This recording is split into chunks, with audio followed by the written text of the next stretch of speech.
Uma prova, Odo, de que o Atlético tem essa equipe com muitas opções, e o Hever nem o citou, é o Lemos. Eu, honestamente, eu continuo sem entender o fato do treinador Milito, né? Eu até queria perguntar isso ao Hever, talvez tenha uma explicação técnica, né? Por que ele não encaixou no esquema do Milito, porque o Lemos foi pouquíssimo utilizado pelo Milito desde que chegou. Por várias vezes ele teve o Lemos à disposição, preferiu improvisar o Batalha, né? Ele teve o Lemos no banco em um jogo que ele ficou sem volante, sem zagueiro, e ele foi colocando todo, e não colocou o Lemos. E agora, né, o Cláudio Rezende já trouxe a notícia de que o Lemos está indo para o São Paulo. Ele fazia uma saída com 3 zagueiros, com um volante improvisado e com o Saravia fazendo o terceiro zagueiro na saída, né?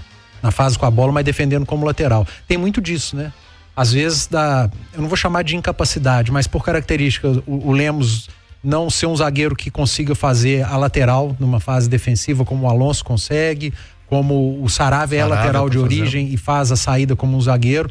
Tem muito de encaixe, né? O zagueiro central numa saída de 3, ser um pouco mais agressivo, uma característica de primeiro volante como tem o Batalha. Porque o Lemos é bom zagueiro.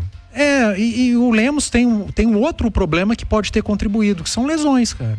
Às vezes ele perdeu ali o time por conta de lesões e que outros tomaram conta. Então vou perguntar para quem tá no dia a dia. Aliás, é papel do auxiliar bastante. Não, na verdade você já definiu bem. O Lemos é um atleta que não tem um histórico tão grande de lesão, mas nos últimos meses ele vem sofrendo bastante. Ele volta e machuca novamente. Então acredito que isso tenha sido algo para que contribuísse para que ele não tivesse uma sequência tão boa, tão grande como os outros atletas.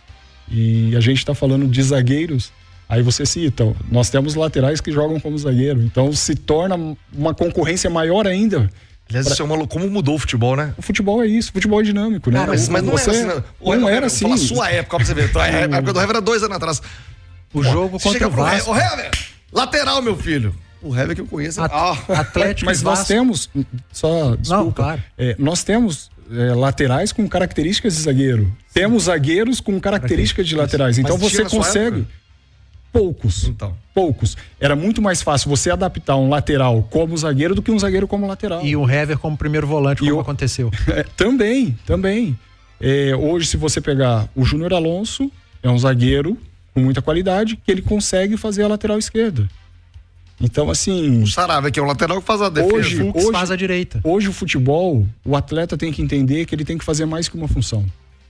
Não quer dizer que ele precisa ser bom nas duas funções. Ele tem a sua função de origem e precisa entender um pouquinho de outra função. Os caras não aceitavam bem isso antigamente. Não aceitavam, mas hoje o futebol... Mas hoje aceitam melhor isso. Ou continuam sem aceitar, mas vão fazendo assim mesmo?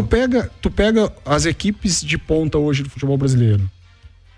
Tô falando equipe de ponta, não tô falando intermédio. Meia boca, não.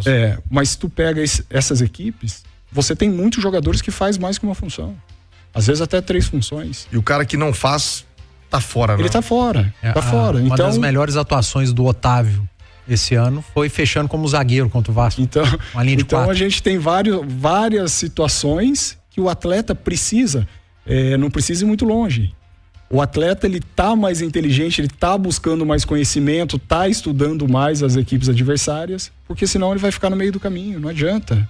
Então essa evolução não é só para a comissão técnica, para os atletas